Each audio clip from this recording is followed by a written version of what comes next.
সিহেরিতে খাবো, তার জন্য আমার মা তরকারি রান্না চুলাই দিছে। তো আজকে রান্না করতেছে এক পদ তরকারি রানবো, কারণ আমাকে বাড়ি সবাই রোজা থাকি। তো এই তরকারি রান্না করবো আর দুধ দিয়ে ভাত খাবো, কলা দিয়ে। তো এর কারণে এই যে মাছ রান্না করতেছে, ভুনা করে রাখতেছে। আগে ভাগে ভুনা করে রাখে, রাত্রে শুধু গ্যাসে ভাত চুলাই দেয়। এদিকে ইফতারির আয়োজন চলতেছে। দেখি আজকে ইফতারি কি রান্না করা যায়, কি বানানো যায়, কারণ গরিব মানুষের ইফতারি। আর ইফতারি হচ্ছে 1 বছর পর আমাদের মাঝে আসলো মাহে রমজান। তো এটা হচ্ছে আল্লাহর দেওয়া নিয়ামত, আল্লাহ যেটা রিজিকে রাখছে সেটাই তো হবে।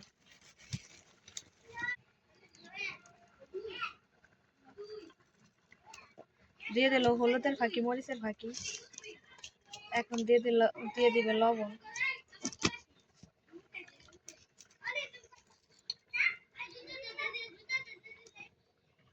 এখন দিয়ে দিবে খাবার সোডা।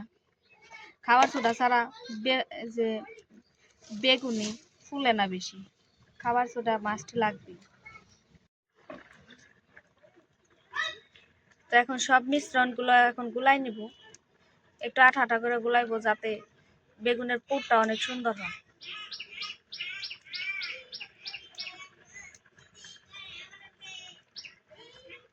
রমজান আসলে ইফতার পার্টিতে সবাই মিলে ইফতার করার আয়োজন, আনন্দই অন্যরকম।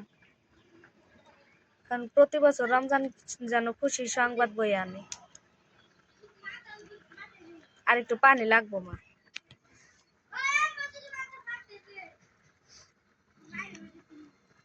ঘনটা একটু বেশি হয়ে গেছে, হালকা আর একটু পানি।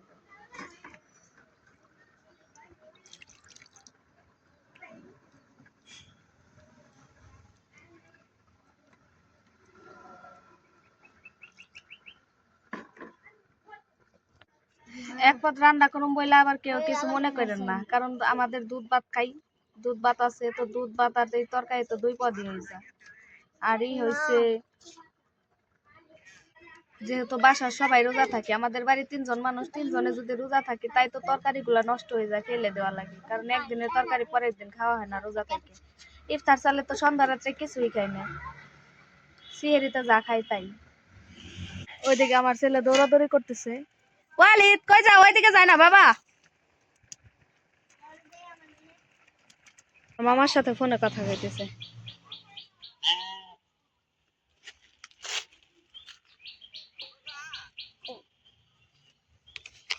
তুমি 5টা, 2টা রোজার ভিতরে তুমি 5টা রোজা করে ফেলছো। ওয়াল্লা,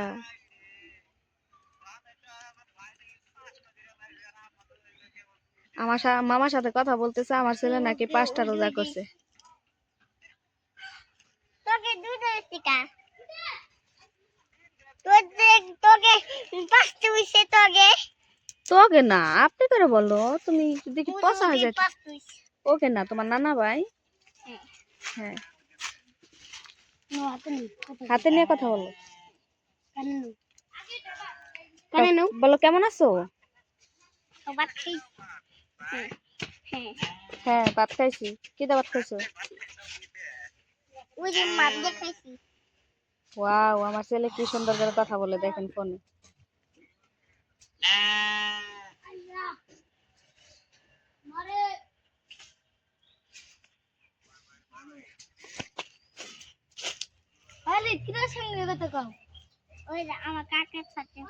তোমার কাকা না তো, তোমার নানা ভাই। তোমার কাকা না। দেখো কি সুন্দর করে মনোযোগ দিয়ে মোবাইলটা কি সুন্দর কানে নিয়ে তারপর কথা কইতেছে।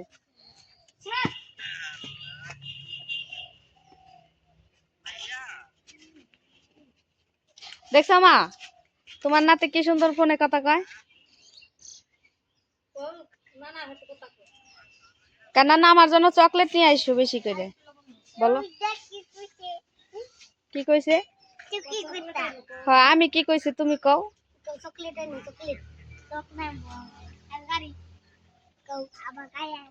আবার গাড়ি আনবে, চকলেট আনবে। দেখে না, মাশাআল্লাহ, আমার ছেলে কত বড় হয়ে গেছে, কানের ভিতরে মোবাইল নিয়ে তারপর কথা কওয়া শিখে গেছে। তবে এখন ওই জ্ঞানটা হয়ে সারে না যে কোন সময় কি কওয়া লাগবে।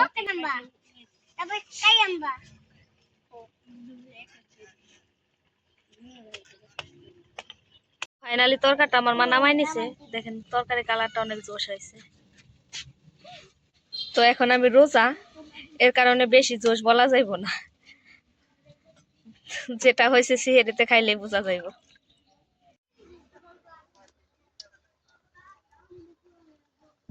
এটা আমার মা এখন বেগুনি ভাইজে নিব।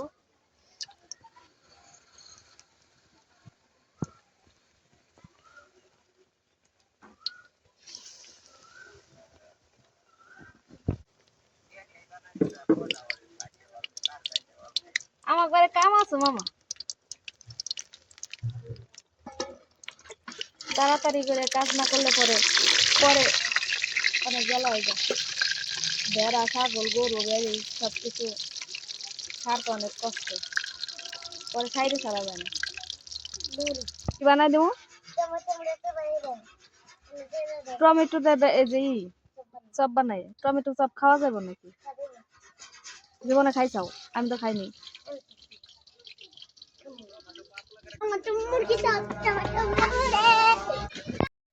আচ্ছা রাখেন, আজকে আমরা বিটরুট দিয়ে পাকোড়া বানাবো, কারণ কালকে খাইছি ফুলকপির পাতাকপির পাকোড়া, তো আজকে বানাবো বিটরুট দিয়ে পাকোড়া। তো দেখি খাইতে কেমন লাগে, জীবনের ফার্স্ট খাবো। তো দেখেন কি সুন্দর বিটরুট গুলো, কত লাল, মনে হয় যেন রক্ত। এগুলো তো মনে হয় প্রচুর পরিমাণে রক্ত হয়। পরিস্থিতি সামনে হেঁটে যাও।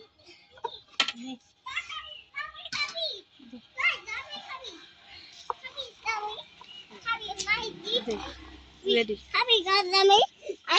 কাইতে নিছি, এখন দিয়ে দিব।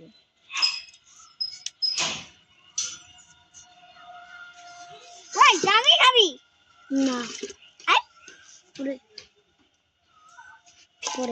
বেশি বানাবো না, একটা। বিটরুটের পাকোড়ার জন্য আমার মা এখানে পেঁয়াজ কুচি মরিচ কুচি দিয়ে দিছে, বেসন দিয়ে তারপরে বিটরুট রে মিক্স করতেছে। এই তো পাকোড়া গুলো এখানে দিয়ে দিল, এক পিঠ ভাজা হলে তারপরে উল্টাই দিব।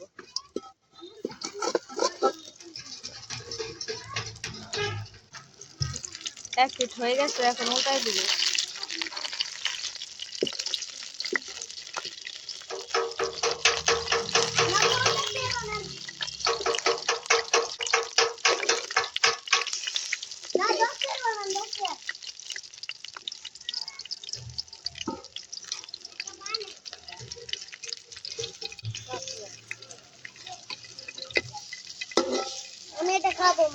এটা অ্যাকচুয়ালি বিটরুটের টিক্কাও বলা যায়।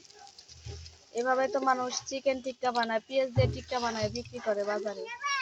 সেটা হয়তো বা বিটরুটের টিক্কার মতোই লাগতেছে। কি হয়েছে বাবা, কি খাইতেছো? তুমি না রাতে রোজা রাখলা, এখন আবার খাইতেছো? কি করতেছো? ইফতার করতেছো? ইফতার ছাড়তেছো? আমারে দাও একটু।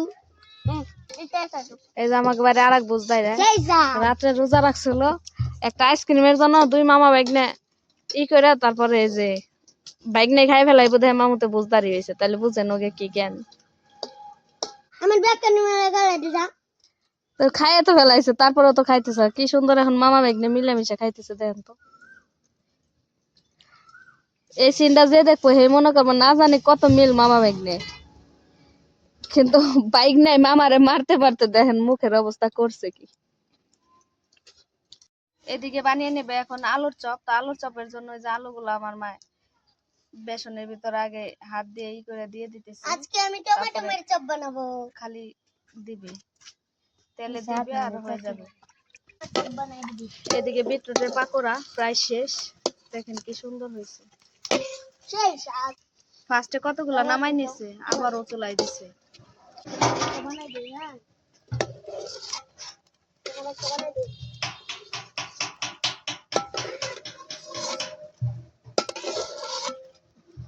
এটা হচ্ছে বিটরুটের পাকোড়া, দেখেন কি সুন্দর।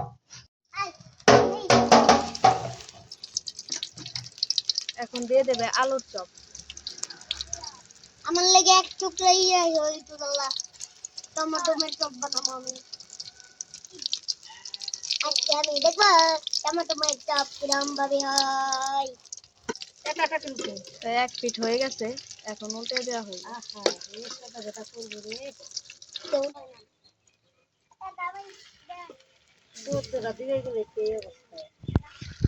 তো আলু চপও হয়ে গেছে, এখন আমার মা নামিয়ে নিতেছে। সবগুলো একটার ভিতরে রাখতেছে, কারণ এটা আলাদা আলাদা বাটি করার কিছু না, সব তো ভাজাই। আলু চপ ready, দেখেন, আলু চপ হয়েছে। চপ হইলে তো হইব না, বুট ছাড়াতে চলে, তো এর কারণে আবার এখানে চুলাপত্র রান্না করা হয়েছে। এখানে রাখা হয়েছে 3 রকমের চপ, মানে 2 রকমের চপ আর হয়েছে এই যে পাকোড়া। এখানে হয়েছে ছোলা বুট রান্না করা হয়েছে।